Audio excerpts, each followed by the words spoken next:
And so like that was great. But let's get to the point. WSIB. All right. So here's how it flies, everybody. This is how it flies for you dumbass fucking idiots. And I mean that wholeheartedly because you need me to hold your hand. And that's how I know you're compromised because I need to hold your hand through the process. So, hi, I apply for a job. I say I've got disabilities and I require accommodations or I'm going to seek my employment somewhere else. Here are my terms for you to hire me. I'm autistic. I have medication costs. I want you to accommodate them. That's in my cover letter. When they hire me, they accept that cover letter.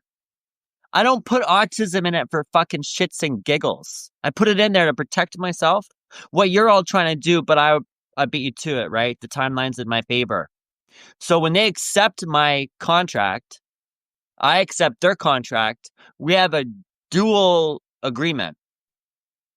We accept that I'm being hired under the pre-disclosure of autism requirements for my disability. Now, I didn't find out that my medication wasn't covered. I know all these other people who have their medication covered, and I get to my Manulife benefits in February of 2018, and I learn after I get my full-time benefits that it's not covered. So first thing I do is I call student loan department, ask them for a repayment assistance program, and immediately contact my member of parliament to let them know that this is wrong. My medication costs $3,000 a year at 6 grams a day at $17 a gram at the time. It was really high when they first legalized it. And let's tell you here, it's like a weed. It grows into a tree. It's like 10 cents a seed. Costs were supposed to go down from $10 a gram. The $10 a gram on the street were to cover the costs of risk involved in selling illegal products. The $10 a gram was to assume risk in selling an illegal product. It's supposed to go down, but it went up, which is proof that it's predatory governments looking to exploit medication for vulnerable people. Blah, blah, blah, blah, blah. So I spent all year trying to reduce my expenses, calling my MP, getting doctors, trying to get repayment assistance program. No one wants to give me a repayment assistance program. Tell me I need a doctor. No one wants to give me a doctor. I filed for a GoFundMe campaign after multiple attempts going through HR for cost adjustments, for borrowing money from my manager to pay for my tires that blew. All these things. Like I couldn't even get an oil change because my tires were so bad. They're like your car's not drivable. That's how poor I was in Ottawa, living in the ghetto, listening to gunshots on Huron Road, designing for the Prime Minister and the Supreme Court of Canada. So here I am driving to work, telling my employers that my tires are bald. My manager gives me $2,000. I try to get a new place. I'm already in the cheapest apartment you can find in Ottawa, in the ghetto.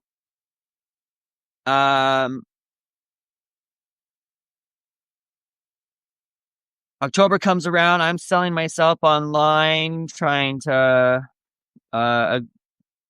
compensate for my lack of abilities to afford everything. Student loan department's harassing me. I tell my manager in September. She does nothing. Tells me that's normal. Tells me my autism isn't anything. Discredits my autism. Says something racist a couple months before that about the Nature Museum Samuel Champlain request I was commissioned for because I'm Native and he's my cousin, and then they took it over when I told the truth. I complained about that. They cut my hours back. Every single time I complained, they retaliated, reprisal. So I went to HR, and then I went up to the director, and then I went up to the CEO and Justin Trudeau. At which point, next day, I was off work and forced into an involuntary psychiatric assessment.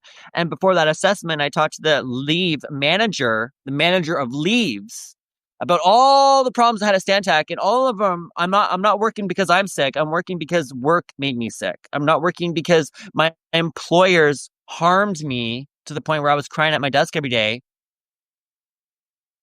And then I was made the problem. Well, that 3-hour documentation's online, that 3-hour thing. I told them what was happening. I told them that I was threatening with lawsuits. And the next thing you know, I'm forced off work. They tried to label me as schizophrenic, which I'm not. Nor did I have any issues looking into that when I was in my mid-30s and I found out my dad was schizophrenic. I went in and checked, thank you, and I'm over 40 years old.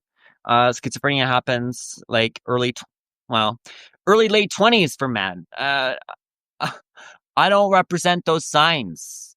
I'm too logical. I welcome care and help and all those things. I'm too logical. Thank you. I'm evidence-backed. I lead with evidence. So, medical leaves manager Jane Stanning tells me, even after all my disclosures about my workplace harm, that I'm supposed to go to Manulife.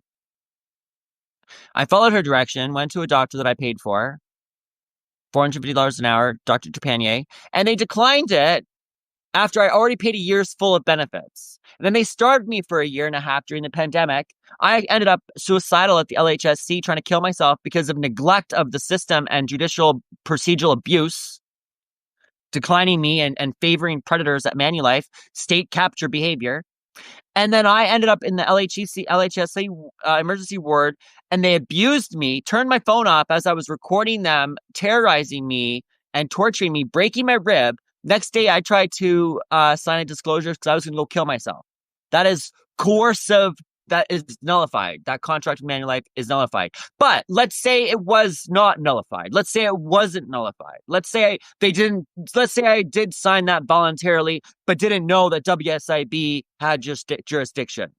Still, it's nullified because WSIB file was never done first, and that's where it should have been. And Manulife should have known this, and they all should have been in that room to protect me, but they didn't.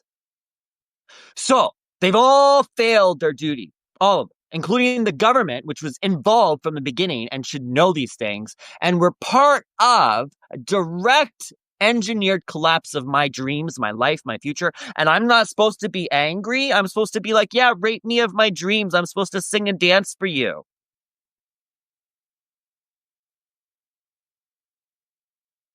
I will not sing and dance for my rapists. Sorry, not unless you pay me. No, I don't sell myself to rapists, unlike most of you. So, hijacked claim. So I find this out from a surgeon online, actually, in Toronto in 2022, as I'm doing legal aid and all, Legal Shield and all these places. I'm doing all these things and da-da-da-da. So he tells me I have to apply for WSIB. I'm like, oh my God, that makes perfect sense. What was I thinking? I had no idea. No one's ever told me. This is so many years now of being tortured. I'm still trying to get my Stantec employment case heard, right? And they're just like ignoring me. Here's my case file. Here, I'm just going to turn it around like this.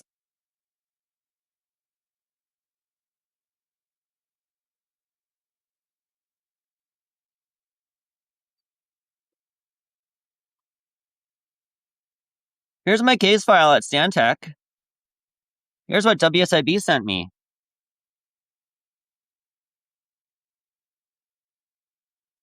They sent this in a box to humiliate me, and they haven't called me or talked to me. And when I call them, they say they won't talk to me. But they have all this paperwork. They have all my applications. They have Teresa's stamped request telling them everything, and no one wants to intervene. No one wants to intervene. You're gonna fucking let this happen? This isn't enough?